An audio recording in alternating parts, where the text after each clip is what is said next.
अल-फहमी Quran method research and training institute के ज़ेरे तमाम डिस्कवर पाकिस्तान टीवी के ताउन से अफोस क्लब में अल-फहमी ट्रेनिंग वर्कशॉप का इनेकाद किया गया, जिसमें खवातीन, असातिज़ाए कराम समेत डॉक्टर्स, इंजीनियर्स और कारोबारी शख्सियात ने शिरकत की।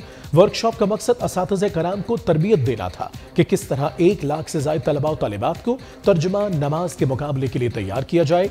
वर्कशॉप में डॉक्टर मंजूर अहमद अल-फहमी की PhD की रिसर्च 7 मिनट में 60% तर्जुमा कुरान पढ़ाने की अमली तरबियत असातिज़ाए कराम को दी गई। तरबियती वर्कशॉप में शरीक शुरका ने कमजोर बच्चों को बेहतर अंदाज में सबक याद करवाने के नफ्सियाती तरीक़े तदरीस को सराहा।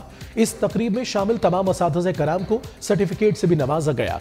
इस ट्रेनिंग का इनेकाद डिस्कवर पाकिस्तान के CEO डॉक्टर कैसर रफीक के खुसूसी ताउन से अफोस क्लब में हर एतवार को किया जाएगा।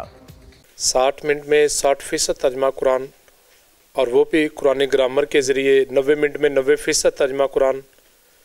यकीनन इसमें मेरा कोई कमाल नहीं, अल्लाह रब्बुल इज़्ज़त ने फ़ज़ल किया, अल्लाह रब्बुल इज़्ज़त ने तौफ़ीक दी कि PhD की रिसर्च अल्लाह रब्बुल इज़्ज़त ने इस मौजू पर करने की तौफ़ीक अता फ़रमाई।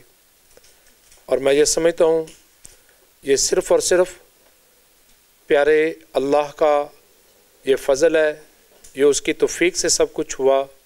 इसको निखारने वाले 60 मिनट में 60% तर्जुमा कुरान की वीडियो बनाने वाले डिस्कवर पाकिस्तान डॉक्टर कैसर रफीक को इसका क्रेडिट जाता है।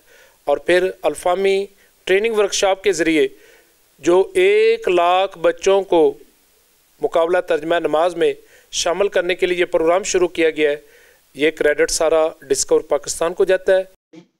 हम मशहूर हैं अफोस क्लब के और ख़ास तौर पे डॉक्टर कैसर रफीक साहब के, जो पहले भी इस तरह के प्रोग्राम का इनेकाद करते रहते हैं, और आज तो उन्होंने कमाल कर दिया, कुरान से मोहब्बत का एक बेहतरीन इजहार फरमाया।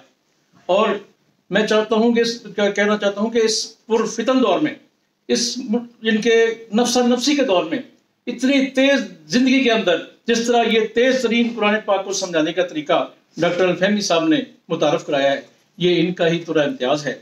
मैं चाहूँगा कि उनके लिए कुछ अल्फाज मंजूम अंदाज में पेश करूँ कि वो गर्दिश हालात का शिकवा नहीं करते, वो गर्दिश हालात का शिकवा नहीं करते।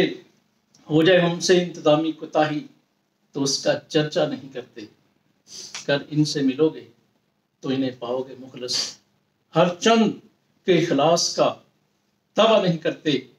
और लाजम है ज़माने पे करे कदर इनकी, ये लोग रज़ा लौट के आया नहीं करते।